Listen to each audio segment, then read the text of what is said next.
It's a lot of porn, too. A lot of porn. My God, stay out of the replies. Can't even get Tommy off Twitter these days. I'm Tommy Vietor. I'm Brian Tyler Cohen. And today we're going to be drafting the most dangerous right-wing mouthpieces and megaphones. This episode of Liberal Tears is brought to you by ZBiotics Pre-Alcohol Probiotic, your first drink for a better tomorrow. This is especially important because, between what I do and what you do, a lot of our efforts are just focused solely on trying to counter the barrage of disinformation that we're contending with from the right. We both started progressive news outlets, but we are a drop in the bucket compared to this right-wing media ecosystem. And that matters because it's why Democrats are constantly on the back foot and Republicans are defining issues, and they are able to make even the mainstream media chase these stories. Right. They've become the de facto assignment editors for most of the media, and the extent to which these people are able to shape the conversation can't be overstated. All right, I'm going to flip a penny because we're, cutting costs here, cooking media. You ready? When we say we're a drop in the bucket, we could use some help. Call me here. Heads. You win. Yes. With my first choice, I'm going to go with Fox News. Right now, it's time for Fox News Tonight, so let's get started. Google apparently doesn't think whites exist. Every time something big happens with weather, it's climate change. They want to take away your stove, your refrigerator, your air conditioner, and they want to even take away your meat. Affluent white female liberals. Awfuls. Taco bowls. Donald Trump sells taco bowls. Does Joe Biden sell taco bowls? So, Tommy, basically what Fox has been able to do is figure out a way to mainstream and monetize straight disinformation. Yeah. And while they present themselves as the antidote to mainstream news, they've become the biggest cable news network in the entire country. All the while, they perpetuate disinformation not as some byproduct of their coverage, but as the actual coverage itself. That's what Fox does, from the Seth Rich conspiracy decades back to today when we have the 2020 stolen election conspiracy theory. And so if they have to pay because they've waged these disinformation campaigns and they've lied, and so it cost them, $787.5 million, for example, here and there, that's quite literally the cost of doing business for them. Rupert Murdoch had a meeting with some of his top lieutenants in the late 90s and said, I want to start a business where I scare old white people. They're like the legacy dinosaur in the room. They have the most clout because they can reach into the homes of these older voters.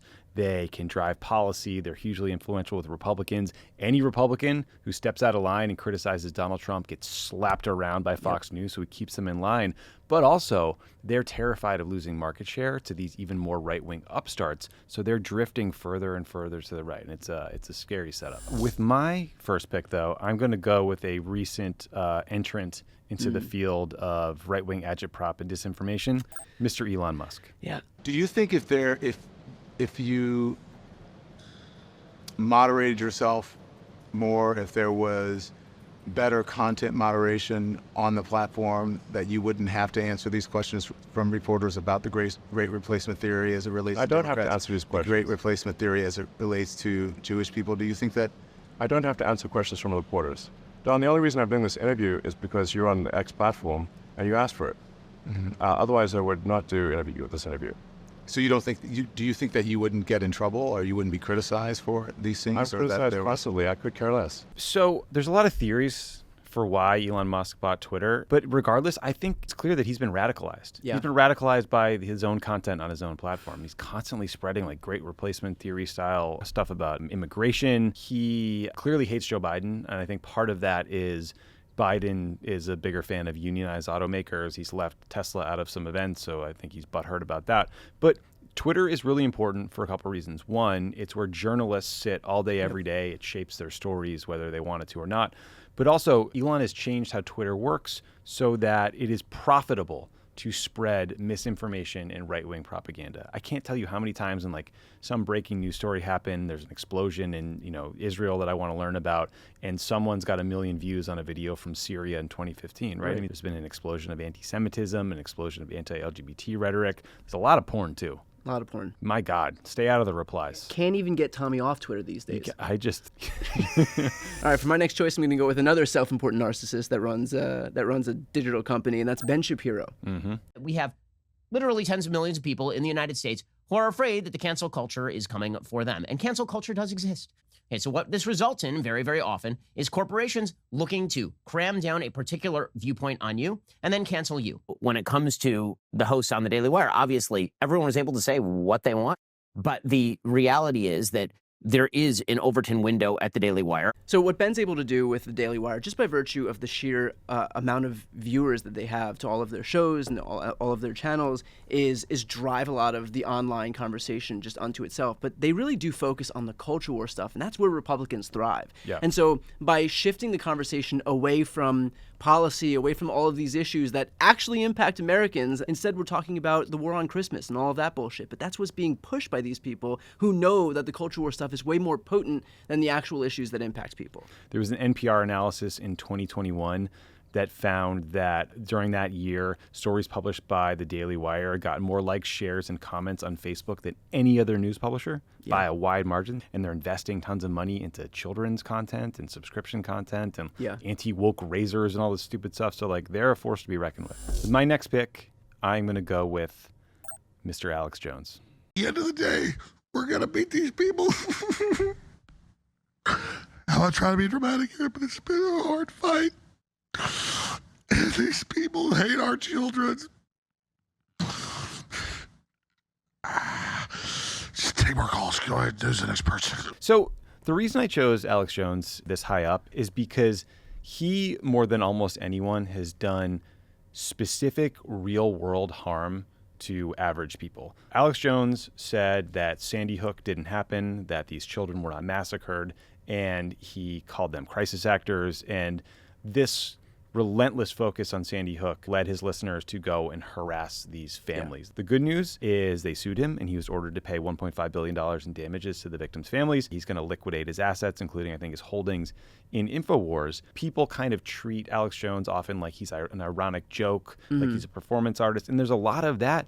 But that website had massive views, and he was making a ton of money a lot of times. Look, Jones, I think his influence has peaked, but the damage he did over time is tough to calculate because he was there throughout the 90s talking about, Waco and the Branch Davidians, and a lot of the kind of flashpoints that really unite and galvanize the far-right extremists who have turned to violence in this country. Okay, for my next choice, I'm going to go with Tucker Carlson. On February 22nd, 2022, you addressed your country in a nationwide address when the conflict in Ukraine started.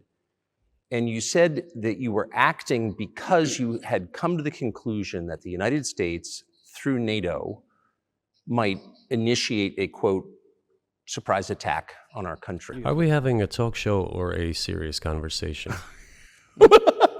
I think Tucker Carlson alone has probably done more to mainstream some of the most extreme, dangerous ideas. Definitely. The fact that Tucker is now on his own network and not on Fox, I think helps a little bit because it kind of puts him on the fringe. You really have to seek out this information as opposed to just having it served to you by virtue of being on the biggest news network in the entire country. But still, a lot of people take him seriously, and he's only going to continue trying to barrel forward and reach as many people as he can. He's especially scary because of the views he talks about, like the Great Replacement Theory, and because he is this kind of like friendly, preppy face of fascism, Yeah, more palatable to regular people than looking at Alex Jones like crying and sweating and screaming, while yelling about gay frogs. Yeah, he looks like a country club Republican, and all of a sudden he's talking about like white genocide, right? As you said, he's been undercut a lot since leaving Fox. This happened to Bill O'Reilly as well. Like a lot of these folks think they are bigger than the network, and I just don't think they are. Like Fox is this, legacy gorilla that gets them into all these homes. You can leave, you can start your own thing, you can get funding for a subscription channel or whatever Tucker does. I just don't think he's had quite the influence he once did. With my next pick, I'm going to take Rush Limbaugh. Rest in peace. The media did not make Donald Trump, and they can't destroy him. But the media thinks, and when I say media, let me define ABC, CBS, NBC, New York Times, Washington Post, USA Today, LA Times, that cadre. They have a formula, they have a blueprint for destroying Republican political officials they don't like. It's not going to work on Trump. He doesn't fit that mold. They're trying to every day. It's kind of comical to watch. So Rush Limbaugh, again, is dead, so he's not currently doing harm. But I think he really did pave the way for a lot of the people we're talking about today. Just a little bit of history here. Until 1987, there was a law on the books called the Fairness Doctrine, which required broadcasters to show balanced viewpoints. So if we talked about the argument against abortion rights, you'd have someone on to make the case for it. The Fairness Doctrine was repealed in 1987, and Rush Limbaugh pounced. And he got his show nationally syndicated in 1988, and it quickly became one of the highest rated shows on the radio in the U.S. And from that perch, he helped push the Republican agenda forward. And he had a style, like he was crass and vulgar and satirical and just vicious. And it resonated with like a huge amount of the audience. And that coincided with this surge of support for Republicans in the 1980s. And I think Limbaugh was really like a key part of that movement and success. He said feminism was established so as to allow unattractive women access to the mainstream of society. He said, I think it's time to get rid of this whole National Basketball Association called the TBA, the Thug Basketball Association, and stop calling them teams, call them gangs. He said, when a gay person turns his back on you, it is anything but an insult, it's an invitation. Throughout the 80s, his influence on media in this country was kind of like inescapable and undeniable. For my next choice, I'm going to go with Steve Bannon. Live from our nation's capital, you're in the field headquarters of one of the small divisions of the bloodless coup. We're all going to converge on that point on the 6th. I've met so many people through my life said, man, if I was a revolution, I would be with Washington and Trenton, right? Or I would be in the Civil War. Well, you know, this is for your time in history. And I can't believe that this one lasted so long on this list, but which is something you say when you want people to recognize how good of a choice it was. Yeah, great choice, Brian. Steve Bannon was instrumental in inciting a fucking coup against the U.S. government. I think in terms of the legitimacy that Donald Trump bestowed on him by virtue of making him the chief strategist of his White House, and also just the messages that Steve Bannon was perpetuating on his podcast, which is hugely popular. And I know our very own Tommy here is one of their most loyal listeners. Hi, Steve. He's the tip of the MAGA spear. Bannon, though, is also smart in that he understands that this megaphone gets him an audience, and he uses the megaphone as an organizing tool to get people to be precinct captains or to harass poll workers and intimidate election workers. It's a very dangerous but powerful niche. All right, with my next pick, I'm going to go with Mr. Jordan Peterson. And you think, well, there's no such thing as hell. It's like, have it your way, buddy. Can't you just, call the poor victims what they want? It's a byproduct of neural activity. It's, well, why isn't your solar plexus conscious then? You have to use pronouns. It's like, fuck you, buddy. Yeah. Seriously. It's just 10-syllable word salad. Jordan Peterson was a psychology professor at the University of Toronto. He occupies this weird space between like academia and pop psychology and self-help, but it has become a gateway drug to basically toxic masculinity. He really is one of the most influential public intellectual types in Western media. He sells a massive number of books. He's got huge YouTube and podcast numbers. He's speaking to a real problem, which is that a lot of men, especially young white men, feel anxious about the economy or their loss of status or their perceived loss of status in this world. And he is like telling them that the reason they feel these ways is because trans people and liberals and political correctness, right? So he is channeling like sort of real things people feel and giving them these bogus solutions, which usually entail like harming people. And this is a problem that's exacerbated by the algorithms and like how people are fed and served certain content. I mean, if you watch Jordan Peterson content, it's going to inevitably be followed by something from Tucker or something from Alex Jones or something from, whatever right-wing rabbit hole you fall into. You need those guys at the beginning to help you get there. And they might not be speaking overtly about politics, but you will eventually get to exactly that point. Yeah, he's not necessarily like reading the Trump talking points, but he's giving you this sort of like philosophical framework to kind of get you there. Yeah. Okay, for my last choice, I'm going to go with PragerU. Slavery is as old as time and has taken place in every corner of the world, even amongst the people I just left. Being taken as a slave is better than being killed, no? I don't see the problem. Well, in our time, we view slavery as being evil and terrible. Ah, magnifico. That's wonderful. I am glad humanity has reached such a time. But you said you're from 500 years in the future? How can you come here to the 15th century and judge me by your standards from the 21st century? This isn't exactly the kind of content I consume, but holy shit. This is dangerous for a few reasons. Obviously, reaching kids with that kind of bullshit is just crazy, but I mean, it's just whitewashing history to comport with like a full Republican ideology. I mean, slavery apologia? What? These Prager videos have gotten billions of views on Facebook and YouTube. Like their reach has been massive since 2009. And once again, This organization was funded by super big right-wing donors and their foundations like Betsy DeVos. And what's even worse is there have been a number of states that have sanctioned them as educational vendors. Florida, New Hampshire, Oklahoma, Montana, Arizona, and Louisiana. I mean, that is not a small or insignificant number of states where that kind of stuff is like actually reaching kids. That one is real dark. For my final choice, can't believe you fell this far. Oh, yeah. It's going to be a good one. Charlie Kirk. Birth control is the #1 most prescribed medication for young ladies under the age of 25. They will give young ladies birth control for pimples, for acne, to control their moods, their period. It is awful. It's terrible, and it creates very angry and bitter young ladies and young women. That bitterness then manifests into a political party that is the bitter party. I mean, the Democrat Party is all about bring us your bitterness, and we'll give you free stuff. It's like we'll trade you. Bitterness for stuff, essentially. That's like the Democrat Party. So Charlie Kirk runs an organization called TPUSA. They claim to have a presence on 4,000 high school and college campuses. So again, we're talking about content designed for young people to, essentially indoctrinate them into the Republican ideology early. They also have a media arm.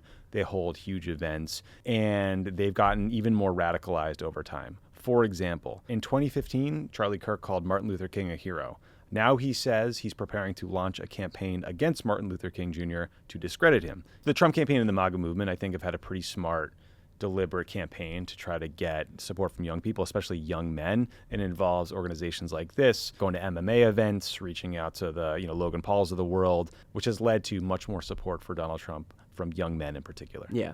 And then, of course, there are moments like when Turning Point did their diaper debacle on Kent State's campus, and somebody was complaining about safe spaces and wore a diaper. When you just look at that in a vacuum, you just have this conservative group leader who's just standing on campus in a diaper, and then you feel pretty fucking stupid at the end of the day. That was a good moment. Hey guys, it's Tommy Vietor. I am back to tell you about a game-changing product I use every time I have a couple drinks. ZBiotics. The ZBiotics pre-alcohol probiotic drink is the world's first genetically engineered probiotic. It was invented by PhD scientists to tackle rough mornings after drinking. Here's how it works. When you drink, alcohol gets converted into a toxic byproduct in the gut. It's this byproduct, not dehydration, that's to blame for your rough next day. ZBiotics produces an enzyme to break this byproduct down. Just remember to make ZBiotics your first drink of the night, drink responsibly, and you will feel your best tomorrow. Look, guys, it's summertime. And I don't have a one summer drink. Every drink tastes better in the summer. You might be outside sipping on an Aperol Spritz, something by the pool. But you know what? The next day, it's not going to be so fun unless you grab yourself a ZBiotics. Trust me, I literally will not go out and have a drink without first taking a ZBiotics. I cannot recommend it highly enough. So go to zbiotics.com/rank to get 15% off your first order when you use the code RANK at checkout. ZBiotics is backed with a 100% money-back guarantee, so if you're unsatisfied for any reason, they'll refund your money, no questions asked. Thank you, ZBiotics, for sponsoring this video and for all our good times. All right, Brad, this is part of the show where we summarize our argument, our pitch for why our list is the best in, 60 seconds or less, 30 seconds? Let's do it. So you won the toss. You're up first. All right, here's my list. PragerU. They're not only reaching children, but they are benefiting as a state-sanctioned vendor in half a dozen states. And it's vile stuff like slavery apologia, reaching kids when they're most impressionable and forming opinions that are going to stay with them for the rest of their lives. Then we have Steve Bannon. He has the legitimacy that comes from being someone like the chief strategist in the White House, but he's instrumental in activating some of Donald Trump's most dangerous and extreme followers. And it's very unlikely that January 6th would have happened in the same way that it did without Steve Bannon, just as it's unlikely that the attacks that we're going to contend with ahead of the 2024 election will happen without Steve Bannon as well. Then you have Tucker Carlson. Look, Tucker's done more to mainstream these fringe right-wing conspiracy theories than anyone else in right-wing media. His influence is undeniable, and he's helped usher in an era of not just extreme right-wing partisanship, but his dangerous ideologies that have been cited even in manifestos of mass shooters. Then you look at someone like Ben Shapiro and the Daily Wire. They have figured out a way to scale right-wing media to a massive degree. And most importantly, they rely on culture wars, which are the single most potent tool that they have to drive the national conversation, certainly more potent than the more important issues of legislation that actually impacts people. But look, even if this list had just one choice on it, it would be Fox News. They are the biggest media network It is mainstream Republican propaganda being pumped into the living rooms of more people in this country than any other network on television. They have no scruples. They will lie. They will tack right if they need to retain market share. It doesn't matter if it costs them nearly $1 billion a pop. There is no lengths that Fox won't go to carry water for Trump and his Republican Party. Oh, you done? I tuned out there for a little bit. Here's a real list. Starting from the bottom. Charlie Kirk. He is part of a well-funded right-wing movement that is trying to radicalize, organize, and activate students for Trump, a very influential person in that space. Then you got Jordan Peterson. He's the pseudo-intellectual, kind of babble, self-help book guy who has become a gateway drug to toxic masculinity and the radical right. If you watch a Jordan Peterson video on YouTube, you're going to find yourself into some dark stuff. Rush Limbaugh helped drive the Republican Revolution in the 80s, the 90s, and the 2000s, and he turned conservative radio into a profitable juggernaut. And Democrats, honestly, just never caught up to the Limbaugh movement. Then we got Alex Jones. He is a promoter of dangerous right-wing conspiracy theories, but he's also someone who did real-world harm to the Sandy Hook families who had lost their children in that horrific attack. And then Jones's supporters went to their homes and harassed them anyway because of things they heard him say. And then finally, we got Elon Musk. Elon Musk, as everyone knows, bought Twitter, and he made it structurally so that right-wing content does better, disinformation does better. And then Elon himself has personally become one of the biggest consumers and spreaders of right-wing disinformation and conspiracy theories. So he is like a key node that is pushing this crap down our throats every day to journalists, to regular people, you name them. All right, Brian, so as listeners know, you guys get to choose who you think has a better list. Once again, I dominated with 62% of the vote. And so the loser gets punished. Now, recently when I lost, feels like years ago, centuries ago at this point that I finally lost, you made me do a Poet's Corner. I'm your guide through the labyrinth of language. Join me as we embark on a journey through the landscape of poetry. Because we had so much fun doing that, today we're going to ask you to do some MAGA slam poetry. Oh, God. Here's your outfit. Turtleneck.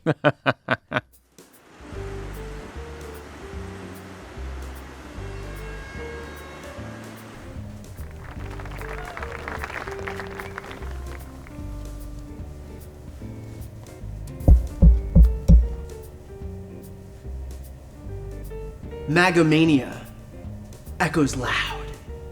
MAGA goons incite the crowd. The tears of Alex Jones, InfoWars, roars. MAGA truth? Reality wars. Ben Shapiro, Daily Wire fire. MAGA logic? Chaos choir, choir, choir, choir. The Five, Fox News Hive, MAGA news truth deprived. Rush Limbaugh, freedom's gong. MAGA rage echoes long.